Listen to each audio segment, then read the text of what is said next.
കൂനാമൂച്ചിൽ mister മൈക്കിളിന്റെ വീട് എവിടെയാണ്?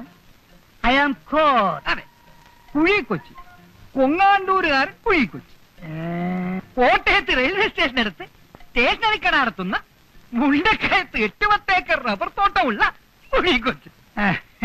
വയസ്സ് ഈ വരുന്ന നേരത്തിൽ 61 തികയും. ഈ പ്രദേശത്തൊക്കെ അപ്പം നമ്മളെ അറിയും.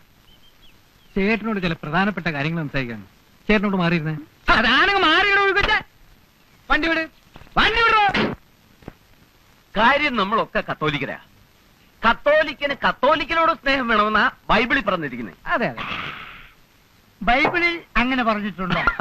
ബൈബിളിൽ അങ്ങനെ പറഞ്ഞിട്ടില്ലെങ്കിൽ ഉണ്ടാക്കും. കത്തോലിക്കനോട് സ്നേഹം വേണം. പക്ഷേ അതിലൊരു തിരുത്തുണ്ട്. കഞ്ഞി കുടിക്കാൻ നിവൃത്തിയുള്ള ഒരു കത്തോലിക്കന് കഞ്ഞി കുടിക്കാൻ നിവൃത്തിയുള്ള വേറൊരു കത്തോലിക്കനോടുള്ള സ്നേഹം. അതാണ് എനിക്കും ചേട്ടനും തമ്മിലുള്ള ബന്ധം. പക്ഷേ ഉടുതുണിക്ക് മറുതുണിയില്ലാത്ത മിഖായലിനോട് എനിക്ക് സ്നേഹം വേണോ? കാര്യവയൽക്കാരനാണ്. ആ, ചേട്ടന്റെ മോനെ ഞാൻ നേരി കണ്ടിട്ടില്ല. കണ്ടിട്ടില്ല. പക്ഷേ ചേട്ടന്റെ മുഖത്തെ ആ കുലീനത്തും ആ ഒരഴകും ഒക്കെ കണ്ട ചേട്ടന്റെ മോന്റെ കാമദേവനായിരിക്കും. അല്ലോടാ പാപ്പി? പിന്നെ ഈ തന്തയുടെ മോനല്ലയോ, മോശം വരത്തില്ല. ആ കാര്യം ആ പെണ്ണ് കാണാൻ സുന്ദരിയാ. പക്ഷെ ചേട്ടന്റെ മോന് ഇത് വേണോ? ഒന്നാമത് ഭ്രാന്ത്. ഞാൻ പറഞ്ഞല്ലോ, ചികിത്സിക്കാത്ത വൈദ്യന്മാരില്ല.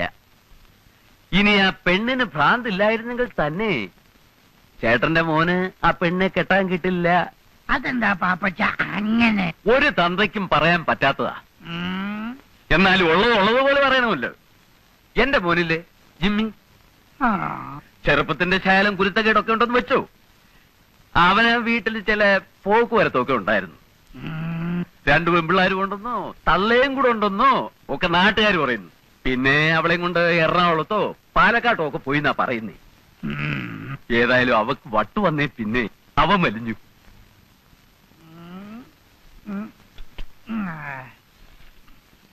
കൂനാമൂച്ചി മിസ്റ്റർ മിഗേൽ ഒന്നോടാ ഇവിടെ? ഇറങ്ങി വാടാ പട്ടി, ഇങ്ങോട്ട് വാടാ. നീയാണോടാ മിസ്റ്റർ കൂനാമൂച്ചി മിഗേൽ? നിന്നെ കണ്ടിട്ട് വളരെ ചെറുപ്പാണല്ലോ. നിനക്ക് എങ്ങനെയാ കെട്ടിക്കാൻ പിടിക്കും? നിനക്ക് എങ്ങനെയാ കെട്ടിക്കാൻ പ്രായ പെമ്പിളരുണ്ടായി? നിന്റെ ഒരൊറ്റ മുടി പോലും നരച്ചിട്ടില്ലല്ലോ. പാപ്പച്ചൻ പറഞ്ഞത് നുണയാണോ? നീയാണോടാ മികൈ? അല്ല, ഞാൻ മിഖേലിന്റെ ഇളയ മോനാ, കുട്ടപ്പൻ. നിന്റെ ചേച്ചി എന്താണ് ആ ഭദ്രകാളി? വിഗ്രഹം കളിച്ചെടുത്തിട്ട് നിപ്പ് നിന്നില്ല. വിളിക്കണം. എന്റെ മോനെ ചതിക്കാൻ ജന്മമെടുത്ത ആ ഭദ്രകാളിയെ ഏതായാലും ഞാനിവിടെ വന്ന സ്ഥിതിക്ക് ഒന്ന് കണ്ടു. ചേച്ചി, ആരാടത്? ചേച്ചി, ഒരു പ്രാന്തൻ അവിടെ വന്ന് നിൽക്കുന്നു. ഭദ്രകാളി എന്ത് അതെന്തെന്നൊക്കെ ചോദിക്കുന്നു. എനിക്ക് പേടിയായിട്ട് പാടില്ല. മോറങ്ങോട്ട്. നിങ്ങൾ ആരാ? എന്താ വേണ്ടത്? അയ്യോ,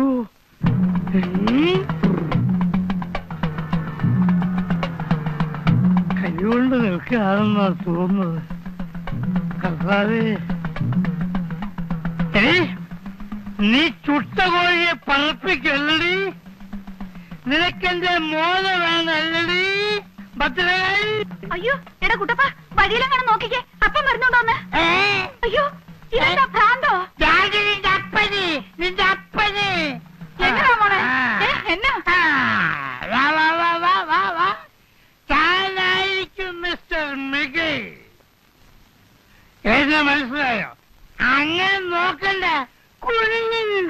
അയ്യോ, എന്റെ കർത്താവേ, ചേട്ടൻ ഇരുന്നാട്ടെ. എന്നെങ്ങനെ ഇരുത്താൻ നോക്കണ്ട. പിന്നെ നിനക്ക് മനസ്സിലായില്ലേ? നിന്റെ അമ്മായിപ്പനാകാൻ പോകുന്ന ആളാടി. രാവിലെ എങ്ങോട്ടൊന്ന് പട്ടച്ചാരയൊക്കെ കേറ്റിട്ട് വന്നിരിക്കുക. പട്ടച്ചാരയോ? ഞാൻ സ്പോർട്സാ കുടിച്ചത്.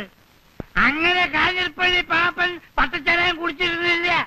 കുടിച്ചിരുന്നു. ഇപ്പല്ല. അപ്പോ 15 years old. Gold is old. എടോ മികേലെ കള്ളപ്പുണ്യാവ തന്റെ ഭദ്രകാളി കൂടിയ മകളെ എന്റെ മകന് കെട്ടിച്ചു കൊടുത്ത് എന്നെ പറ്റിച്ചേ നോക്കുകയാണല്ലേ. താനെന്തോടെ ഉമ്മ വെച്ച് കളിക്കണം. ദൈവത്തിന് നിരക്കാത്ത വർത്താനം പറയല്ലേ എന്റെ പൊന്നു കൊച്ചേ. ഏത് ഭദ്രകാളുടെ കാര്യ? നിങ്ങൾ കള്ളും കുടിച്ച് അതും ഇതും പറയാതെ. എടാ മികേലെ ഉളുപ്പില്ലാത്തവനെ. എടാ രാവിലെ വീട്ടിൽ വന്ന് അനാവശ്യം പറയരുത്. എവിടെ എന്റെ കൊട എവിടെ? വാടി, വാടി അങ്ങോട്ട്. വേണ്ട. നമുക്ക് സമാധാനം ഉണ്ടാക്കാം. തള്ളക്ക് പറഞ്ഞു അതേടാ പട്ടേടാ. നോറി. നോറി എന്നെ. ഞാൻ പിന്നെ വെളിക്കോട്ടെ.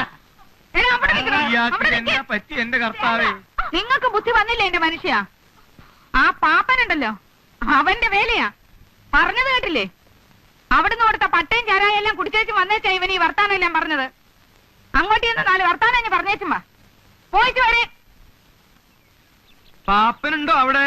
കാഞ്ഞിരപ്പള്ളി പാപ്പനുണ്ടോ അവിടെ? ആ മിഖായലേ ഇടണോ? എന്താ വിശേഷം? അല്ല, ഒരു കാര്യം ചോദിക്കാനുണ്ടായിരുന്നു. ചോദിക്കാന്നേ, ഇങ്ങോട്ട് വരണം, കയറി വാ. പാപ്പച്ചൻ ഒന്ന് ഇങ്ങോട്ട് ഇറങ്ങി വന്നേ. എന്നോട് കാര്യം വല്ലതും പറയാനുണ്ടോ? ഇങ്ങോട്ട് കയറി വരണം മനുഷ്യാ. വാ. എന്താ വസ്തുവിന്റെ കാര്യം വല്ലതും പറയാനാണോ? അതെങ്കിൽ കൊടുത്തേര് മിക്കായാലേട്ടാ. കണ്ടില്ല എന്തെല്ലാം പ്രശ്നങ്ങളാണ്. കല്യാണം മുടങ്ങുന്നു, അലമ്പുണ്ടാവുന്നു, അതങ്ങ് കൊടുത്തേക്കുന്നേ. പാപ്പച്ച നല്ല വില കൊടുത്തേക്കണം. പറ്റിക്കരുത്. കാര്യം എന്തൊക്കെയാണെങ്കിലും അങ്ങനെ സീതനം കിട്ടിയതാ. അങ്ങനെ വളരെ ദേഹം വെച്ച് നല്ല ആദായം ഉണ്ടാക്കിയിരുന്നു. വസ്തു തരത്തില്ല എന്ന് വെച്ച് അയലോക്കത്തിൽ നിന്ന് പാപ്പൻ ഞങ്ങൾ എങ്ങനെ ഉപദ്രവിക്കുന്നത് ദൈവത്തിന് നിരക്കാത്ത പണിയാ. കാര്യം എന്താണെന്ന് വെച്ചാ പറയൂ. എന്തിനാ കാടും പടപ്പൊക്കെ? എന്റെ മോൾക്ക് ഭ്രാന്തില്ലാന്ന് പാപ്പനറിയാലോ. അത് കൊള്ളാം. ഇയാളുടെ മോക്ക് എന്തൊക്കെ അസുഖം ഉണ്ടെന്ന് അന്വേഷിക്കലല്ലേ എന്റെ ജോലി. എന്റെ മോളിക്കുട്ടിയെ കാണാൻ വന്ന കൊങ്ങാണ്ടൂർക്കാരനോട് പാപ്പൻ എന്നാ പറഞ്ഞേ? എന്തിനാ അയാൾക്ക് പട്ടയും പന്നിയിറച്ചിയും കൊടുത്ത് വേണ്ടാധീനം കാണിച്ചേ? എനിക്ക് ഇഷ്ടമുള്ളത് പറയും. എന്റെ വീട്ടിൽ വരുന്നവർക്കേ പട്ടയല്ല, സ്കോച്ചും പന്നിയിറച്ചിയും കരിമീൻ പൊള്ളിച്ചതും ഒക്കെ കൊടുക്കും. താൻ ആരാ അത് ചോദിക്കാൻ? എന്തിനാ പാപ്പ ഇങ്ങനെ ദൈവത്തിന് നിരക്കാത്ത വർത്താനം പറയുന്നേ? ഉത്തിരിപ്പ് കടമുള്ളതാ കേട്ടോ. കല്യാണം മുടക്കുന്നത് പോലെ ഒരു കൊടിയ പാപം വേറെ ഇല്ല. ഒന്ന് പോടോ ഉപദേശി. മുകളിൽ ഒരു തിരിപ്പുണ്ട്, നിന്നോട് ചോദിച്ചോളൂ പാപ്പ. വരട്ടെ. രാവിലെ മുറ്റത്തൊന്ന് പ്രാവുന്നു. അയ്യോ എന്റെ കർത്താവേ. ചെല്ല്, പോയി ചെന്ന് കേസ് കൊടുക്ക. ഇന്ന് ഞാൻ അവനെ പിടുത്തം. എടാ പാപ്പ, ഏലിയമ്മേ, എന്തിനാണ് താനെ ഞാൻ പറഞ്ഞവനെ തല്ലിയത്? തല്ലുകൊള്ളും പറഞ്ഞേക്കാം. തന്റെ കൊടലി ഞാൻ എടുക്കും. ഞാൻ പെണ്ണ് വേറെ. ഏലിയമ്മേ, പകരം വീട്ടിൽ നിന്ന് നമ്മളല്ല ദൈവമാണ്. എടാ എന്റെ മോക്ക് ഭ്രാന്താണെന്നില്ലേ? ചത്തുപോയ തന്റെ തന്തയ്ക്കും തള്ളയ്ക്കും കെട്ടിയേക്കോടാ ഭ്രാന്ത്. എലി, ഞാൻ ആള് പെശക. ചൊണയുണ്ടെങ്കിൽ തല്ലടാ. കോഷണ്ടി ചാണത്തലയാ. പള്ളിയെ മുടിപ്പിച്ചുണ്ടാക്കിയ കാറ്റിന്റെ മൂപ്പ് കയ്യിലിരിക്കട്ടടാ. കൂനേമുചേലിയമ്മയുടെ കളിക്കരുത്. നീ നിന്റെ ചെവിക്ക് തൊള്ളിക്കോ. ആയിക്കോളാം.